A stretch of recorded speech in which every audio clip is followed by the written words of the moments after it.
एक बड़ी खबर, बड़ी जानकारी इस वक्त हम आपको दे रहे हैं। ट्रंप का ऐलान, जी हाँ, H1B वीजा फीस $1 लाख, भारतीयों में अफरा तफरी।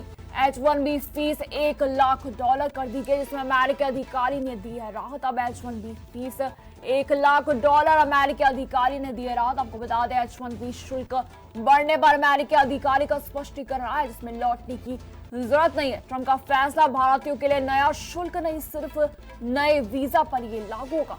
ट्रंप का ऐलान आपको बता रहे हैं, H1B वीजा फीस $1 लाख। इसमें भारतीयों में अफरा तफरी भी मची हुई है इसको लेकर, जिसके साथ अब $1 लाख में राहत दी गई है। अमेरिकी अधिकारी ने इसको लेकर दी अब राहत। बड़ी अपडेट सामने, जिसमें H1B शुल्क बढ़ने पर अमेरिकी अधिकारी का स्पष्टीकरण सामने है, जिसमें वो बोलते हैं कि लौटने की जरूरत नहीं। ट्रंप का फैसला है, भारतीयों के लिए नया शुल्क नहीं, सिर्फ नए वीजा पर ये लागू होगा। ये इस वक्त की बड़ी खबर, बड़ी जानकारी सामने। और आपको बता दें, H1B फीस $1 लाख कर दी गई, जिसमें अमेरिकी अधिकारी ने अब दी है राहत। H1B फीस $1 लाख, अमेरिकी अधिकारी ने इसमें राहत दी है, जिसको लेकर अब शुल्क बढ़ने पर अमेरिकी अधिकारी का स्पष्टीकरण आया है कि लौटने की जरूरत नहीं है।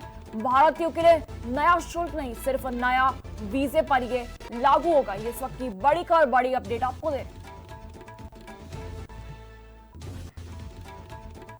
ज्यादा अधिक जानकारी के लिए विदेशी मामलों के जानकार अशोक सिंह राजपूत सर का रुख करेंगे। सर, जरा बताइए, क्या कुछ कारण बताया जाए अचानक से अमेरिकी अधिकारी द्वारा इसमें राहत दी जाएगी?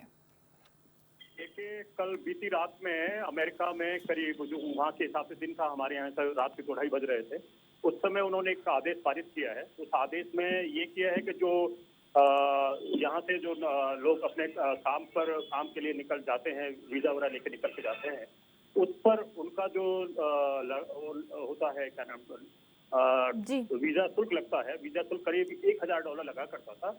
अभी उस डॉलर उसको $1,00,000 तक के कर दें। मतलब ये समझिए, जो अभी हमारे यहाँ $1,00,000 के आसपास तक खर्च हो रहा था, वह उसे करीब 80-85 लाख के आसपास तक उसे पहुंचा देंगे जी। कठिनाई होगी, और यह थी भी नहीं स्थिति, लेकिन क्योंकि लोगों को काम करने के लिए वीजा की जरूरत होती है, और बाहर लोग जाते हैं, वो पढ़े लिखे लोग जाते हैं, तो वह सब लोग वहाँ उस स्थिति के लिए प्रयत्नशील रहते हैं। बाहर जाने की ललक होती है, और उसमें प्रोफेशनल जितने हैं, जो MBA किए हो, कंप्यूटर वाले हों और तकनीकी वाले हों, और दूसरे लोग जाते हैं, और वो वहाँ पर जा करके एक लंबे समय रहना चाहते हैं, एक जॉब से दूसरे तीसरे जॉब।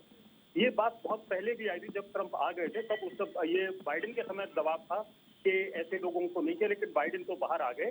लेकिन भारत सरकार के साथ जो ट्रंप आए हैं, तो ये स्थिति रही, क्योंकि अभी याद होगा कि बीच में काफी लोगों को इलीगल माइग्रेंट कह करके उन्होंने जहाज में भर के बाहर भेजा, और यहाँ भी भारत भी करीब कई जहाजों में लोग आए, और उनको बड़ी खराब स्थिति। भारत सरकार ने उनसे बातें भी की, और उस वक्त से बातचीत की, उसका विदेश मंत्रालय ने परसू किया, और परसू होने के बाद फिर स्थिति ये हुई कि अब वो वापस आने के करेंगे, ऐसा नहीं करेंगे, वहीं पर रह करके वो करेंगे। उसको टैक्स है, जो उनका वीजा शुल्क है, वो फीस है, वो काफी बड़ी हो गई है, मतलब 100 टाइम्स चली गई है। अब 100 टाइम्स चली जाएगी तो उसका असर ये भी होगा। हालांकि उसके पीछे उन्होंने साफ साफ कहा है कि यह जो कंपनियां जो रिक्रूट करती है, जो उनको लेके आती है, प्रोफेशनल्स को लेके आती है, उससे हमारे जो है, क्या नाम है, लोकल कंपनियां पर उन पर दबाव रहेगा कि हम लोकल को ज्यादा प्रीफर करें जी। लेकिन क्योंकि उस चीज का अपने अभाव रहता है, उसके दोनों फायदे हैं। आपको लेना भी है तो भी आप फीस दीजिए, फीस जाएगा उनके ट्रेजरी में जाएगा, तो उनको होगा, और अगर नहीं होगा तो ये स्थिति। लेकिन मैं आपको इस विषय पर अपने दर्शकों को ये भी बता दूं कि इसका जो इफेक्ट है, कुछ लाभकारी भी रहेगा। जो एक मतलब $1,000 कुछ फीस नहीं होती है। $1,000 में हर आदमी, अगर उनके यहाँ भीड़ बढ़ जाएगी, तो उसको कंटेन कर, उसको रोकने के लिए भी तरीका था।